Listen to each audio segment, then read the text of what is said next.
You're Thanks. welcome. Okay. Where did we go? Here we are. Okay, hi everybody, and welcome to this session. Today we're going to have a session about more research and less clicks, the changing attribution landscape. And we're going to be hearing from Ryan Angerami, the Director of Growth Partnerships at Reddit. And we're going to be hearing from Ron Jacobson, the CEO of Rockerbox. So make sure during this session that you guys are dropping questions so they can answer them at the end. And Ron and Ryan, I'm going to hand it over to you. Awesome. Thank you so much, Danielle. Thank you, MGS. This is first time doing virtual, so appreciate you guys having us all. As Danielle mentioned, my name is Ryan Angerami. I lead our Disruptors sales team at Reddit. We're primarily focused on challenger brands, so mobile first, mobile gaming in the D2C space, and we work with Ron quite a bit. Ron, you want to say a little bit yourself? Yeah, thanks, Ryan. I'm Ron Jacobson, co-founder and CEO of Rockerbox. We're the leading attribution provider for D2C brands, a lot of which spend time advertising on Reddit. So appreciate you joining me for inviting me to this, Ryan. Excited to chat.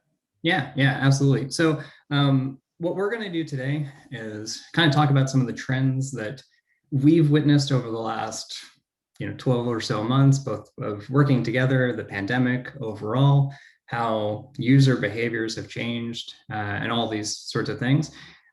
First, two things. One, we're going to have a little bit of a 5-minute preamble to just sort of set the stage of some of the things that we've noticed.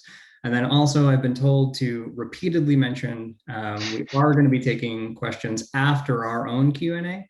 So please drop them into the chat and we will do our best to get to them. But first, if you've been paying attention the last 12 months and counting, it has been just sort of one never-ending challenge after the next. From last year, how to learn how to cut your own hair, to obsessively looking at hand washing techniques, the great toilet paper wars of April 2020. It has just been one thing after another that people have had to react and adapt to over time. At Reddit, our specific mission is to bring community and belonging to everyone in the world. So we got to see this firsthand in the 100,000 plus communities that we have. People were coming in to be informed, to make connections, to get distractions from everything that was going on. And while COVID was obviously very top of mind for everybody throughout the year, every single individual has their own unique situation that they're trying to navigate. And one of the interesting things about finding ourselves at home so much is that you don't have your same social circle to rely upon. You don't see your friends in the same way. Maybe you didn't see your family for a really long time. And so online research and these communities really, really proliferated. Obviously, COVID was in the news this time last year, but trying to separate out the political theater was sometimes really difficult. And if you join the r/COVID-19 subreddits, you were actually months ahead of this information before it hit the news cycles. If you wanted to learn more about how California or New York City or your specific town was actually doing with coronavirus and things that were changing day to day, there is subreddits popping up every single day about the latest information there and people connecting. And then as we found ourselves in shelter in place, and people had to learn maybe how to cook for the first time, COVID cookery became like a really big focus. And this evolved over time of people connecting. Reddit saw a huge influx of new users, people learning how to make sourdough bread and this very tasty looking cinnamon babka. That's people wanting to know what's the best bread maker and doing research within that. People going on virtual Tinder dates in Animal Crossing, or rekindling old romances with their favorite Super Nintendo games and going through and playing there. And then also in r/something I made, a little screenshot here, some people apparently became really good at making formal wear and wanted to share it, and all the other hobbies that they were picking up during the quarantine, and it still goes on. And now, if you've been paying attention the last couple of weeks, the power of community has definitely gone to the moon. And this is a really, really exciting time. You have folks coming in doing research, joining communities, trying to make them the best versions of themselves, and real world action ends up happening because of it. And so if you're a brand, to take this to the advertising side, which is what all of us in the room are here for, this is an amazing opportunity to connect with folks. But one of the things that I think Ron and I see so often is that brands can sometimes be their worst enemy, their own worst enemy. And it's by focusing on things that 99% of the time doesn't happen. So this 1.1%, this is the global click-through rate across all social media platforms. Just most people don't click ads, even the highest examples that you could find in your own campaigns. And so when you have people that are coming in, doing all this research, really passionate about a specific topic, are we really focusing on the right thing if we're just concerned about, a really, really short click window or last click same session, instead of all the other things that go into making a decision about what is the best bread maker for somebody. And so the last slide before we go into our Q&A is a mutual client of Rockerbox and Reddit called Tushy. So they are an online D2C company. They sell bidets, and they focus on a mix of hitting their DR goals, educating Americans about bidets, and they have some fun, obviously, along the way too with their brand. This is an example of a promoted post that runs on Reddit. And what Tushy ended up doing was having some fun. And they said, hey, if this gets to 10,000 upvotes, we will create a special Reddit branded bidet for you guys. And we want your best suggestions to rename the little nozzle on the side. Needless to say, it went off really well. They got over 15,000 upvotes on their first ad, somewhere around 800 or so comments. They made some friends along the way throughout their silly banter back and forth. And some of the comments are great. So this is the best ad I have ever seen. I will consider the Hello Tushy brand in all of my future bidet purchases. If this really gets made, I'm going to buy one, not going to lie. And of course, let the ass blasting commence. So thanks for that, Reddit. But people, shared their experience with owning a bidet. They gave reviews about the Tushy brand itself. And there's so much rich conversation that was happening here, along with the fun that obviously they were able to have with this renaming idea. If you're only focused on click windows, though, you miss out on all of this. And so, Ron, this is going to be our segue into our Q&A. So let me stop sharing here for a second. First question I had for you. Why don't people click ads? Yeah, it's a classic question, Ryan. I think it's funny. I actually kind of view it completely from the opposite perspective. I honestly don't know why we think anybody would click on an ad. Starting with this perspective of we expect folks to click on ads, candidly makes no sense. I don't click on ads. I don't know really folks who do, short of by accident. And I think if we start from that perspective, expecting it not to occur, it kind of paints a better picture for what we need to do to try to actually understand what's driving ROI, what's working and what's not working. It's funny, I think this whole idea of even focusing on a click started from Google. And it's interesting, you go to Google, you search something, literally all you're seeing are links. The purpose of Google is to click. That's literally all that's there. So yeah, of course, folks are going to click on Google. And that's why they went to market with a CPC-based pricing model. And that makes sense. But that's an aberration. 99% of the publishers you go to, the goal is not to click, it's to consume.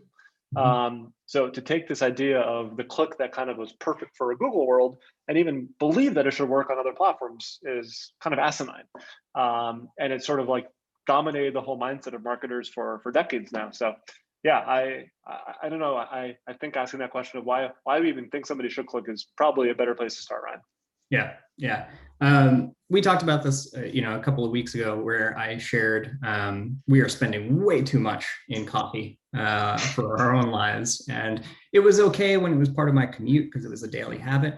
But I have spent probably 6 hours at this point researching what's the best coffee maker, and I think I finally landed on one. I clicked no ads during that entire time, but a lot of research was done that may be hard to attribute.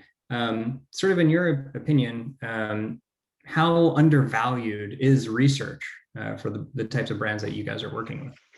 Yeah, I mean, I think it's huge. And I think your story is pretty classic. We see this at Rockerbox all the time across our clients. In fact, they're even going to channels where there could be no click. They're going to channels that don't even have a concept of a click. Think about linear TV, think about direct mail, think about podcasts.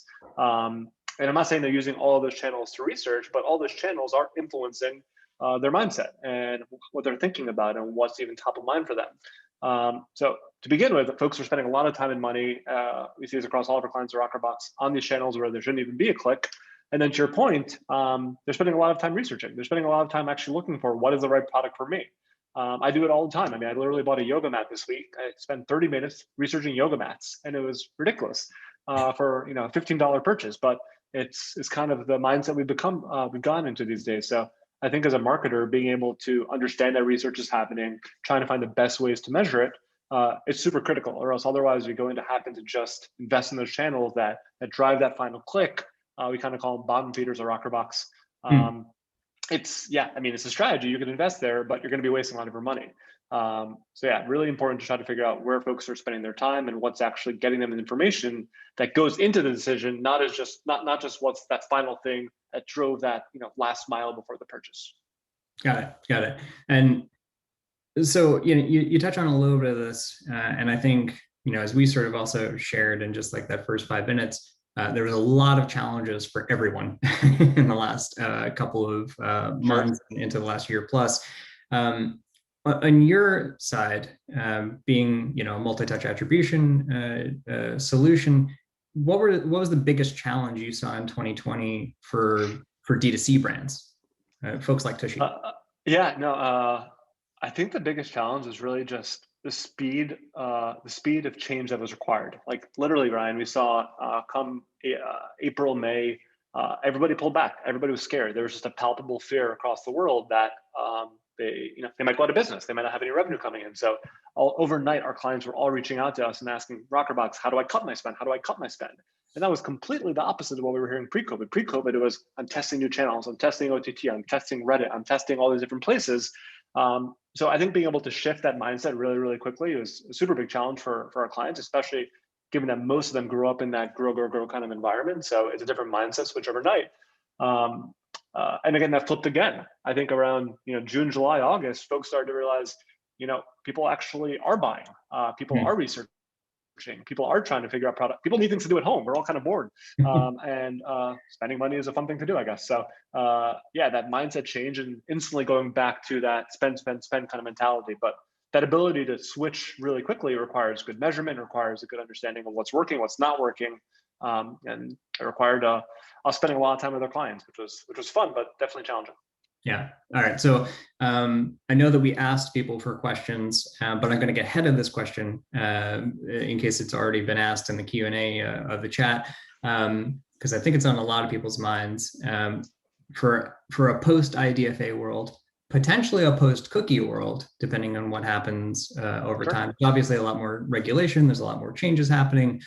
Some of it good, some of it bad, some of it very confusing. What happens to an MTA solution post IDFA, post cookie, et cetera? I mean, I could tell you what happens for Rockerbox. It means our inbound lead channel is going crazy the past couple of weeks. We've had more folks reaching out than really ever before. And again, it's kind of similar to when COVID first started. There's like a palpable fear. Folks are just uncertain about the future. And the candid answer is things are going to change. For certain types of advertisers, it's going to be a lot harder to measure what's going on, particularly folks focus on app install.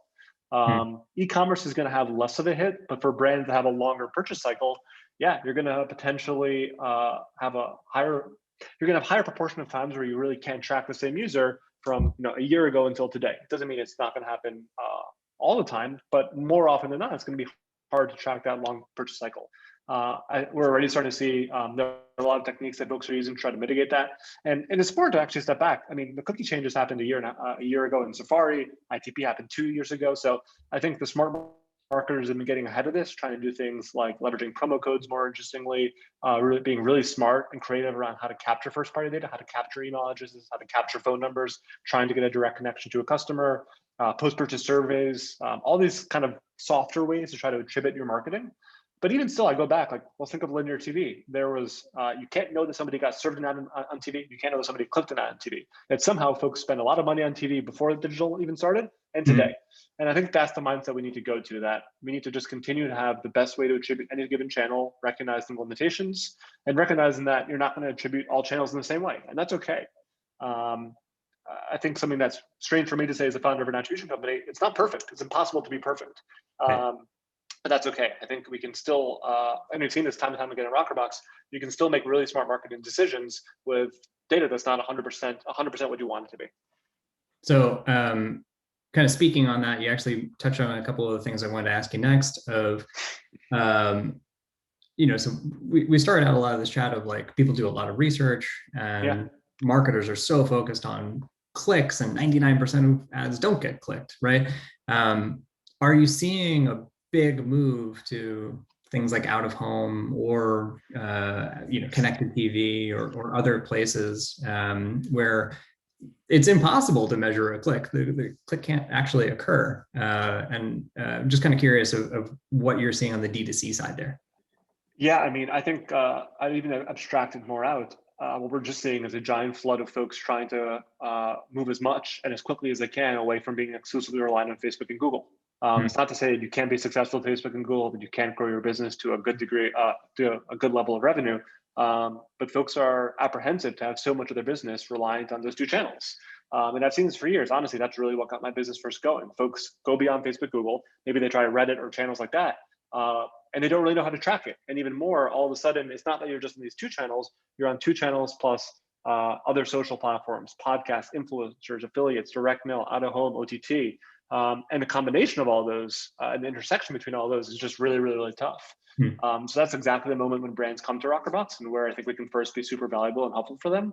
But yeah, there's a huge flight of companies to kind of more classic channels. It's funny. I mean, I guess we're home all the time now. It makes sense that something like direct mail is really popular. We're home, we check our mail more often. I mean, I know I do at least so, but we've seen it with our clients time and time again, like these kind of older school channels definitely getting resurgence, and they can be very, very ROAS positive. But it also fits very much into this whole idea of research. Like you're getting a piece of mail at home. It gives you information about the brand. You're not clicking on that. You're not being able to track that impression deterministically. But it's definitely important. So yeah, that's the trend is definitely happening. Yeah, just in our own world, we see a lot more clients, probably because of, spurred on because of things like IDFA, things like cookies, but just also like the power of like the view, right? And how far that extends. Obviously, this changes a lot on the type of purchase you're making. It might be very, very different for downloading an app right then and there versus like a very expensive coffee machine. But seeing folks use things like vanity URLs, promo codes has definitely become really, really popular on our side. Last question I have for you before we get into just sort of like the Q&A from folks as well. In terms of 2020 was obviously like very, very shaky and disruptive, and some people benefited from it tremendously that could act fast enough. I know we're relatively early into 2021. Can you say any of the trends that Rockerbox is seeing amongst their clients or amongst the consumers? Well, the first trend is Reddit's having a great month. So congrats to you guys with everything that's been going on there. Probably the month, one of the best months I've seen in a while. But just macro trends I'm seeing across. Macro trends I'm seeing across our clients. I think just speed is moving up. Speed of execution, speed of testing, speed of launching new channels going up. Increased fear around everything IDFA related, cookie related. Just in a way, folks are realizing that they had an inability to measure to begin with, and if anything, that might be getting even worse. So that fear of that even worsening measurement internally is driving a lot of folks to seek solutions. And I think like Rockerbox is a great one that can help out there. But just generally, there's just more of things are moving faster. They're moving faster than ever before. You talked about it before. More offline channels. There's a lot more testing. A lot more people want to know that when they're testing, when they're spending money, they at least have a strategy. That they know, there's nothing worse than spending $100,000 on some channel, and afterwards your boss asks you how it goes, and you go, I don't know. So more and more as clients are testing, they just need help figuring out how to measure it. So all those kind of trends, just speed, variation of channels. But I'll tell you at a macro level, though, I mean, their businesses are growing really well. D2C is hot as hell. some of the smartest marketers I know are working there, and they're very creative and they're testing out new things. So it's from Rockerbox's perspective, it's been awesome and fun to work with these sorts of brands. Awesome. Really appreciate it. Danielle, I'm assuming you're going to be able to MC maybe some questions that hopefully came in. Yeah, so we'll just go ahead and start off with this one. So for the Tushy example, it was obviously great, but aren't there risks with turning on comments, like especially for a platform such as Reddit? Yes and no. I actually sort of say it depends on what you're trying to do. So, for Tushy, it was a really interesting example. Like they can have a lot of fun with their brand, and they leaned into that, right? So they got so many hundreds of comments, and they had a very, very specific prompt that they were asking of folks. I think, where you can sort of educate people, where you can have fun with people, where you can try to consult people on other things that they might be interested in. There's an opportunity for that, kind of no matter who you are, and no matter how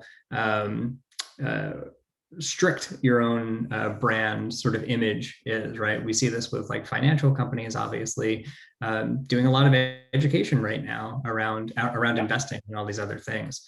So I think it depends on what you're trying to do. If you're just sort of going out there without any idea and leaving comments on, yeah, you're not going to get the greatest of conversations. But I think if you're asking folks something specific, you're messaging to the right people in something that also is benefiting them, I think it can be really, really impactful. Yeah, I mean, I'll say Tushy's a Rockerbox customer, and overall, I mean, great company, you should check it out. But I think to your point, Danielle, like, or whoever asked the question, you need to take some risks. Like if you keep doing the old tried and true techniques, you're not going to get any opportunity there. Like everything's been, the arbitrage opportunity has kind of been removed from the channels that are known to work. You need to be creative. You need to move fast. As I was telling Ryan before, the big thing I'm seeing so far in 21 is you just need to be adaptable and move really, really quickly. And all of our D2C brands or Rockerbox are doing that. And yeah, I think testing out something that is creative, that's fun, that will get a community involved is an awesome thing to do. And is there a risk there? 100%. But I think the bigger risk is not taking those sorts of gambles.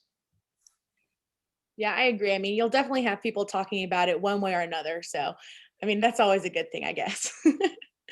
Another question for you guys. So what advice do you give brands wanting to build affinity through online communities? Ooh, I don't know if we have 3 minutes to encapsulate all of this. This could probably take a couple of hours. I on the Reddit specific example, I'll kind of use my own like little coffee analogy, right? Of I spent a tremendous amount of time on Reddit, on Google, on YouTube, researching coffee makers. And man, for what I would have loved for somebody to be in like the r/espresso community and have done, an objective analysis on like what they're offering. All right. I think it depends on what it is that you're trying to do. Like entering into a community just to sort of be a billboard on the side of the highway and scream at people, buy my product. No one wants that. Yes, you're a marketer, but you're a human being too. Think about like what's actually adding value to somebody. And I think entering into these communities, like enter in as if you're actually a participant and can help the community grow.